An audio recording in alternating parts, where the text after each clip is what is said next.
Hi everyone, welcome to Destined Path. I hope all my lovely people are happy and healthy. अगर आप first time मेरे channel पर आए हैं तो माय नेम इज़ अमन. आप सबका मेरे चैनल पर बहुत बहुत welcome. And this video is part 3 of sexual intimacy with twin flame partner.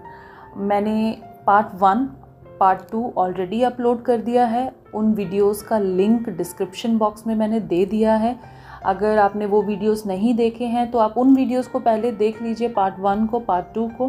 Then आप इस वीडियो को समझिएगा. बहुत इजीली आपको सारा कॉन्सेप्ट क्लियर हो जाएगा. And this video is all about आपका फिज़िकल इंटीमेसी जब आप अपने ट्विन फ्लेम के साथ करते हैं, how it is different with कार्मिक और सोलमेट, और ये आपके बॉडी को, आपके माइंड को, आपके सोल को कैसे इम्पेक्ट करता है, और सेपरेशन फेस में इस सोल इंटीमेसी का क्या रोल रहता है. राइट. तो सेक्स सबसे पहले तो हमारे लिए एक अवेकन सोल होने के नाते, एक अवेयर पर्सन होने के नाते, ये कोई टैबू वर्ड नहीं होना चाहिए. ये आपके लिए एक नॉर्मल शब्द है, एक नॉर्मल प्रोसेस है. राइट. जिसे आपको हर तरह से समझना बहुत ज़रूरी है. तो सेक्सुअलिटी एक फ़िज़िकल प्रोसेस है, फ़िज़िकल नीड इससे जुड़ी हुई है. लेकिन आपका सेक्सुअल इंटीमेट जब आप किसी पार्टनर के साथ होते हैं तो आपकी 7 बॉडीज़ राइट इसमें रिएक्ट करती हैं, आपके 7 चक्रास इसमें रिएक्ट करते हैं, आपकी कुंडलनी इससे अफेक्ट होती है. क्योंकि सेक्सुअलिटी में जब आप इंटरकोर्स अपने पार्टनर के साथ करते हैं, आपकी बॉडीज़ इन्वॉल्व होती है. आप अपने पार्टनर के अंदर अपना स्पर्म रिलीज़ करते हो या आप अपने पार्टनर का स्पर्म रिसीव करते हो. तो उन स्पर्म्स के ज़रिए आप अपने पार्टनर से उनका डीएनए रिसीव कर रहे हो. राइट. वो जिस भी लाइफ में है, वो जिस भी घर में है, उनका जो भी एक कह दीजिए कि एक अनसेस्टर एक लाइन है, उनका ब्लड लाइन है, या वो जिस जनरेशन में है, उनके जो ब्लेसिंग्स हैं, उनके जो कर्मास हैं, राइट, जो उनके हम कह दें कि ख़ानदान में कोई चीज़ चलती आ रही है, आप उसका हिस्सा बन रहे हैं. क्योंकि आपने उन स्पर्म्स को आपने रिसीव किया या आपने जो है उसको एक्सेप्ट किया. फर्स्ट थिंग, आपका फ़िज़िकल इसमें इंटीमेसी में आपका प्लेज़र जो है इन्वॉल्व होता है. थर्ड, आपका सोल इन्वॉल्व होता है. लेकिन 3 तरह के पार्टनर से physical intimacy is possible. The one is कार्मिक वन. तो कार्मिक पार्टनर वो होता है जो पास्ट लाइफ में कहीं ना कहीं आपसे प्रताड़ित होता है और इस लाइफ में आपके साथ अपना अकाउंट क्लियर करने के लिए आता है. तो जो सोल अपना अकाउंट क्लियर करने के लिए आता है, डेफिनेटली वो आपको फ़िज़िकल प्लेज़र कुछ पॉइंट में दे सकता है, लेकिन आपको मेंटल रिलैक्स नहीं दे सकता, क्योंकि उसका काम ही आपको आपके साथ अपने अकाउंट को सेटल करना है. तो जब भी आपका अगर जो कार्मिक पार्टनर है वो बहुत ज़्यादा नार्सिस्ट है, या वो बहुत ज़्यादा परेशान करता है, या उनकी एक नेगेटिव एनर्जी है, या एक अलग तरह का पर्सन है जो हमेशा आपको एक तरह से ट्रिगर करता है, आप इस तरह के पार्टनर के साथ अगर इंटीमेट होते हो, चाहे वो आपका हस्बैंड वाइफ हो, चाहे वो बॉयफ्रेंड गर्लफ्रेंड हो, या आपका जो पार्टनर है, जब आप उसके साथ फ़िज़िकल इंटीमेट होते हो तो फिज़िकली अगर मैं बात करूं तो आपको जो महसूस होगा वो एक बर्डन महसूस होगा, एक प्रोसेस महसूस होगा जो आप चाहेंगे कि जल्दी से शुरू हो के ख़त्म हो. आपको एक राहत नहीं मिलेगी, बल्कि ये करने के बाद आप में एक तरह से गिल्ट आ जाएगा और एक तरह से गिल्यानी आ जाएगी, एक तरह से गलत महसूस होगा. नेक्स्ट, अगर आपके पार्टनर का काफ़ी नार्सिसिस्ट एनर्जी होगा तो नेक्स्ट कुछ दिनों में आपको बीमार सा भी महसूस हो सकता है, लो सा महसूस हो सकता है, बहुत सैडनेस, बहुत रोना धोना, ये सब चीज़ें जो हैं कार्मिक के साथ अगर आप फिज़िकल होते हैं आपको एक्सपीरियंस होती हैं. वहीं दूसरी तरफ अगर आप सोलमेट के साथ फिज़िकल इंटीमेट होते हैं तो आपको, क्योंकि इसमें 3 things are involve in physical intimacy. पहला physical pleasure, mental peace, mental relaxation जिसे हम समझ सकते हैं. थर्ड, हमारा सोल का रिएक्ट करना. कार्मिक के साथ कभी भी आपका सोल रिएक्ट ही नहीं करेगा, आपका सोल इन्वॉल्व ही नहीं होगा, बल्कि पूरी तरह से आपकी बॉडी भी इन्वॉल्व नहीं होगी. राइट. लेकिन सोलमेट के साथ आपको फिज़िकल प्लेजर कुछ हद तक हो सकता है एंड मेंटली आपको कुछ हद तक रिलैक्सेशन हो सकता है, क्योंकि it's all about physical needs. Right. लेकिन आपका सोल जो है यहाँ भी ट्विन फ्लेम के बिना अगर आप सोलमेट के साथ भी फिज़िकल इंटीमेट होते हैं, अगर आप मैरिज रिलेशन में हैं या आप एनी हाउ, तो आपको ये चीज़ खुद को महसूस होगी कि आप 100% आपका जो सोल है वो इन्वॉल्व नहीं होगा। आपकी 1% सुधा कहीं और भी हो सकती है, 1% आप अपने ट्विन फ्लेम को भी याद कर सकते हो, राइट। मीन्स आप 100% डिवोटेड नहीं होते हो, आपकी डेडिकेशन वो नहीं होती है। लेकिन जब आप अपने ट्विन फ्लेम के साथ इंटीमेटेड होते हो, सबसे पहले तो ये इमोशन होगा कि आपका उनके प्रति जो एक पुल होगा वो बहुत स्ट्रॉन्ग होगा। वो कतई ही फिज़िकल नहीं होगा, आपको पता ही नहीं चलेगा कि आप उस इंसान में कब जाके घुलने को तैयार हो गए और कब घुल चुके हो, राइट। एक फ़िज़िकल प्लेज़र का लेवल ही डिफरेंट होगा।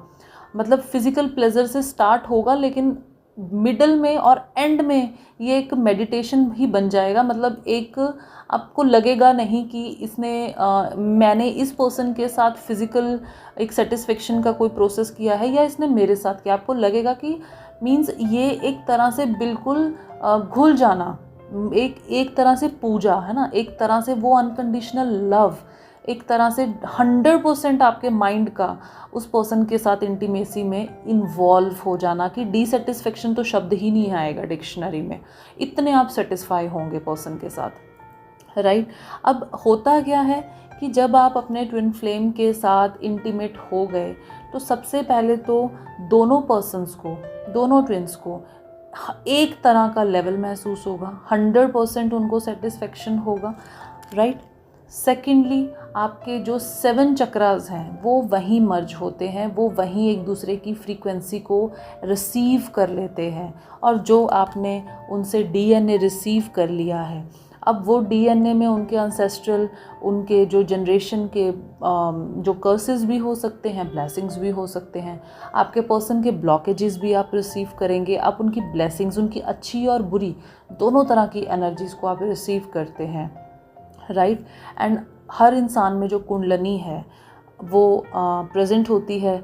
मैं बात कर रही हूँ ट्विन फ्लेम्स की, तो ट्विन फ्लेम का जो कुंडलनी है उससे पहले सुप्त अवस्था में होता है। मीन्स आपकी कुंडलनी का मुंह नीचे की तरफ होता है।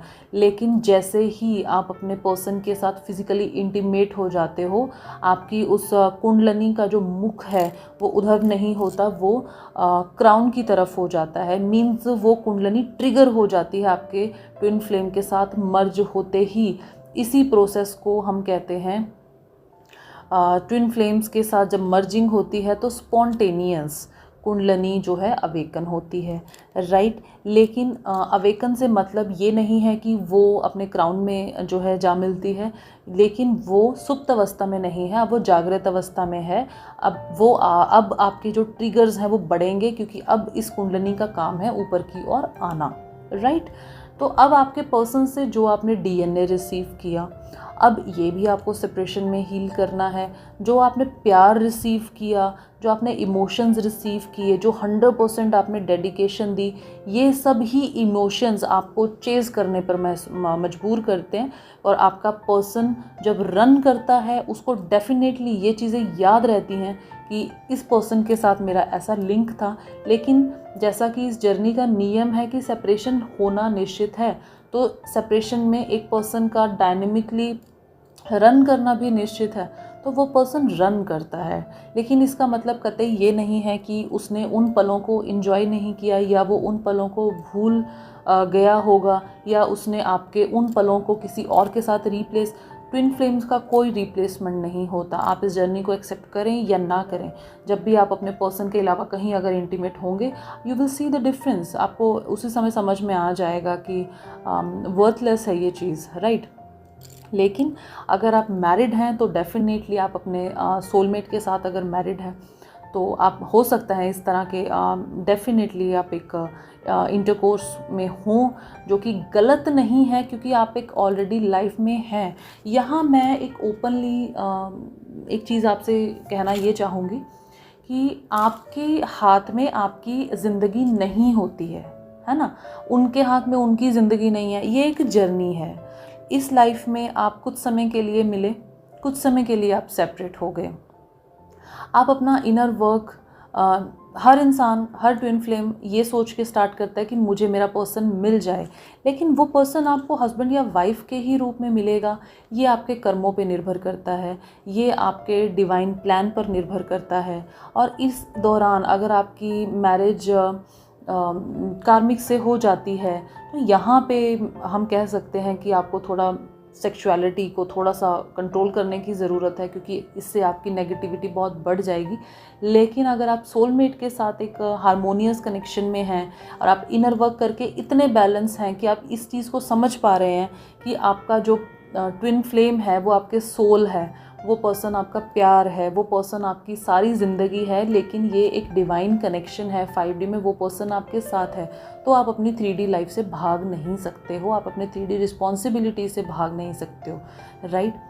लेकिन अगर ईश्वर से आपको डायरेक्शन सेलिबेसी की आती है कि आपको पालन ब्रह्मचार्य का करना है, तो आप करेंगे, क्योंकि आप कर नहीं रहे हैं, आपसे करवाया जा रहा है। तो इस चीज़ को थोड़ा सा फोकस में रखिए कि जब भी आपके मन में ऐसे सवाल आते हैं तो सीधे वो सवाल ईश्वर से पूछिए, आपको बहुत क्लैरिटी में आपको आंसर मिलेगा। वैसे इनर वर्क के बाद अगर आप सेपरेशन में इनर वर्क करने लगते हैं और अगर आप अनमैरिड हैं तो 99% आपकी शादी सोलमेट से, अगर ट्विन फ्लेम से नहीं होती तो सोलमेट से होती है। आप कार्मिक को जो है मैनिफेस्ट नहीं करते। लेकिन जब आप अनअवेकन होते हो और ये आपकी जर्नी अभी शुरू नहीं हुई होती तो वहाँ थोड़ी प्रॉब्लम आती है कि आप कार्मिक के साथ शादी अगर आपकी हो जाती है तो वहाँ थोड़ा सा सेक्सुअल बैलेंस बनाना मुश्किल हो जाता है। लेकिन जब आप धीरे धीरे इनर वर्क करते हैं तो ये सारे कार्मिक अकाउंट्स रिलीज़ होने लगते हैं, राइट। अब जो इस फिज़िकल सेक्सुअलिटी इंटरकोर्स की हम बात कर रहे हैं, जब ये ट्विन फ्लेम के साथ होता है तो sex becomes sacred energy exchange. इसमें फ़िज़िकल रिलैक्सेशन का कोई मतलब नहीं रहता, इसमें फ़िज़िकल नीड का कोई मतलब नहीं रहता, ये आप अच्छे से जानते हैं। अगर आप ट्विन फ्लेम हैं तो आपके अंदर एक ही डिज़ायर होगी, अनकंडीशनल लव की और अनकंडीशनल मर्जिंग की, राइट। आप अगर इनर वर्क कर रहे हैं तो ये सारे आपके अंदर से लो चक्रा जो डिज़ायर्स हैं धीरे धीरे अपने आप रिलीज़ हो जाएंगी। और गाइड आपको ईश्वर जैसे जैसे करें आप उसी हिसाब से चलिए। किसी तरह का रिजिडिटी का आपको अगर आप करेंगे तो आपको ही चैलेंजेस जो हैं और ज़्यादा सामना आपको करना पड़ सकता है। और इनकेस अगर आपका जो ट्विन फ्लेम है आपको लगता है कि आप बहुत डेडिकेटेड हैं लेकिन वो मल्टीपल पार्टनर्स के साथ है, तो इट मीन्स उनका मल्टीपल पार्टनर्स का कोई अकाउंट पास्ट लाइफ्स का है। अब वो उनको क्लियर किए बिना आपके पास नहीं आ सकते हैं, लेकिन येस वो 100% सेटिस्फाई कभी कहीं नहीं होंगे। ये जब आपको ज़िंदगी में अगर कभी मिलेंगे, राइट, जब भी आप उनसे सवाल करेंगे आपको उनकी वाइब्स में वो चीज़ क्लैरिटी से समझ आएगी। क्योंकि ट्विन फ्लेम के साथ सेक्सुअल जो इंटीमेसी है वो फिज़िकल नीड पर बेस्ड नहीं होती है, ये एक स्ट्रॉन्ग एनर्जी पुल है। आप घुल जाते हो, आप मिल जाते हो, आप मर्ज हो जाते हो, राइट। इसीलिए हम इसको सैक्रेड एनर्जी एक्सचेंज बोलते हैं, जहाँ आपकी जो रूह है ना, जो एक दूसरे को ढूंढ रही थी, अब वो मिल गई है और अब वो एक दूसरे में इस तरह से समा गई है कि इस एहसास से पहले और इस एहसास के बाद आपको फ़िज़िकल इंटीमेसी का कोई एहसास कभी नहीं होगा, राइट। और फिर जब आप सेपरेट होते हैं तो ये आपकी बहुत ज़्यादा पीड़ा का कारण, बहुत ज़्यादा दुख का कारण बन जाता है, जिसे आपको सब शुरुआती तौर पर आपको चक्रास से हील करना होता है। जब आप थोड़े बैलेंस हो जाते हैं फिर धीरे धीरे आप DNA तक पहुंचते हैं। लेकिन DNA हील करना इसलिए बहुत ज़रूरी हो जाता है, जिसकी डिफरेंट टेक्निक्स हैं, राइट। आगे नेक्स्ट वीडियो में बात करेंगे उस पर। तो ये एक 7 बॉडीज़ का मर्ज हो जाना, 7 चक्रास का मर्ज हो जाना, आपकी कुंडलनी का स्पॉन्टेनियस अवेकन हो जाना, आपके ट्रॉमास का एकदम से एक्सचेंज हो जाना और फिर उस पर्सन का चले जाना, ये एक तरह से सोल शॉक क्रिएट करता है, ये एक तरह से आपके अंदर पीड़ा क्रिएट करता है, जिससे जब आप हील करेंगे फिर आप समझ पाएंगे कि ये सब अगर हुआ है तो क्यों हुआ है, right. I hope this video will help you. फिर भी अगर आपका कोई डाउट या क्वेरी हो तो आप पूछ सकते हैं। I will try my best कि मैं आपको आंसर करूं। एंड कभी भी सेक्सुअल इंटीमेसी ट्विन के साथ आप प्लान नहीं करते हैं, ये डिवाइनल प्लान होता है कि कब आप लोग मिलें। बबल फेस में आप फिज़िकल इंटीमेट आपको कराना है कि नहीं कराना है, होना है कि नहीं होना है। अगर होते हैं तो आपका हीलिंग का लेवल क्या होगा, अगर नहीं होते हैं तो आपका हीलिंग का लेवल क्या होगा। ये हर चीज़ निर्धारित है किस चीज़ पर, आपके कर्म चक्र पर, आपके अनकंडीशनल लव पर, और उस अनकंडीशनल लव को पूरा करने का जो प्लान डिवाइन ने बनाया है उसके ऊपर। So the sex with twin flame is not planned by you, it's planned by the universe, and it is totally a sacred energy exchange. And so please किसी तरह के गिल्ट में नहीं रहना, अवेयर रहिए, अवेकन रहिए। नेक्स्ट वीडियो में मैं बहुत जल्दी आपको मिलूँगी। एंड बर्थडे विशेस के लिए बहुत बहुत थैंक यू आपका, बहुत आभारी हूँ आपके बहुत से प्यार के लिए, सपोर्ट के लिए। And thank you so much. God bless you.